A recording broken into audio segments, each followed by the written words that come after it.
যেদিন আমরা দিল্লি আসছিলাম ওই দিন প্রচণ্ড বৃষ্টি হচ্ছিল। যখন আমরা বেরোচ্ছিলাম তখন এত পরিমাণে বৃষ্টি, পুরো দেখো রাস্তায় জল জমে গেছিলো, পুকুর হয়ে গেছিলো রাস্তায়। তো কোনো রকমে আমরা একটা টোটো বুক করে স্টেশন পর্যন্ত এসেছিলাম। নর্মালি আমরা হেঁটেই স্টেশনে আসি, বাট ওই দিন বৃষ্টির জন্য আমাদের টোটো বুক করে স্টেশনে আসতে হয়েছিল। আর বেডিংও ছিল অনেক। তো ট্রেনে তো ভালোই ভিড় ছিল, বসারও জায়গা পায়নি। এবার খুব বেশি আগে এসে স্টেশনে বসে থাকিনি, একদম টাইম মতন এসে গেছিলাম। আমার কাছে একটা 36 ইঞ্চির এমডিএফ বোর্ড ছিল। সেই বোর্ডের যে ব্যাগটা ছিল, ওই ব্যাগটাকে আমাকে নিয়ে আসতে গেলে আমাকে এক্সট্রা চার্জ দিতে হবে। টিটিতে ধরেছিল, বলছিল এই ব্যাগটা নিয়ে যেতে পারবে না, এক্সট্রা চার্জ দিতে হবে।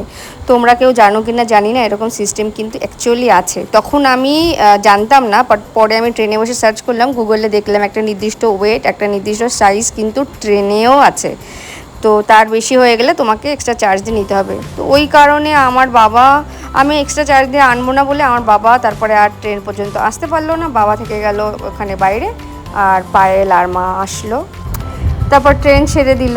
আমরা কিন্তু ট্রেনের খাবার বুক করি না, বাট যদি আগে থেকে বুক নাও করো তোমরা কেউ, কোনো অসুবিধা নেই। ট্রেনে কিন্তু সমস্ত কিছু পাওয়া যায়, আর পরেও ওদের কাছে চাইলে এক্সট্রা খাবার ওদের কাছে থাকে। বাট আমরা ঘর থেকে বানিয়ে নিয়ে আসি, কারণ ট্রেনের খাবার এখন আর ভালো লাগে না। প্রথম প্রথম একটু খেতাম, এখন আর ভালো লাগে না। তো পায়েল আর মা খুব সুন্দর আমাদের টিফিন বানিয়ে দিয়েছিল। রুটিটাই আমি প্রেফার করি, ট্রেনে ভাত ভালো লাগে না খেতে। তো খেয়ে দিয়ে তো 8টার মধ্যে ঘুমিয়ে পড়েছিলাম। যেহেতু তুষার ছিল তো ভালোই ঘুম হয়েছিল। একা থাকলে আমি একদমই ঘুমাই না, আমার একটা কীরকম টেনশন হয়।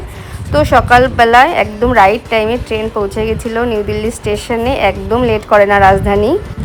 ট্রেন থেকে নামার পরে লাগলো প্রচণ্ড পরিমাণে গরম। দিল্লির গরম তো তোমরা জানোই, প্রচণ্ড গরম লাগছিল। যতক্ষণ না ক্যাবে বসেছি ততক্ষণ শান্তি হচ্ছিল না।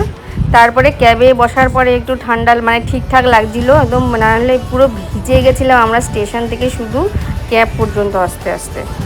আর অনেকেই ভাবো তোমরা যারা দিল্লিতে গাছপালা নেই, দেখো দিল্লি শহর হলে কী হবে, গাছপালা প্রচণ্ড বেশি, কলকাতার থেকে বেশি গাছপালা দিল্লিতে।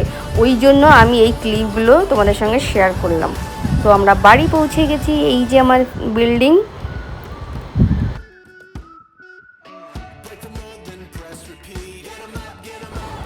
সত্যি কথা বলতে কি জানো তো, বাপের বাড়ি যাওয়ার জন্য যেরকম পাগল হয়ে যায়, কবে যাব সেরকম না, বাপের বাড়িতে কিছুদিন থাকার পরে আমার না ঠিক এই ঘরে আসার জন্যও আমি পাগল হয়ে যাই, তখন আর ভালো লাগে না।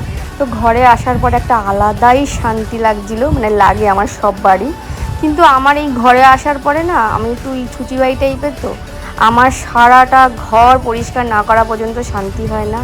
আমি শুধু হাত পাটা ধোবো, ধুয়ে পুরো লেগে পড়বো ঘর সাফ করতে। মেয়ে যদি বলেও না মা খিদে পাচ্ছে, তাও আমি ওকে কিছু দিই না, মানে প্যাকেট খাবার দিই, বাট কিছু ভাত বানিয়ে দিই না। তো এরকম বাতিক আমার মতন আর কার কার আছে কমেন্ট করে আমাকে অবশ্যই জানিও। আর আমার ব্লগ ভালো লাগলে অবশ্যই লাইক করো, কমেন্ট করে জানিও ব্লগ ভালো লাগছে না খারাপ লাগছে। চলো নেক্সট ব্লগে আবার দেখা হবে। সবাই ভালো থেকো, সুস্থ থেকো, টাটা।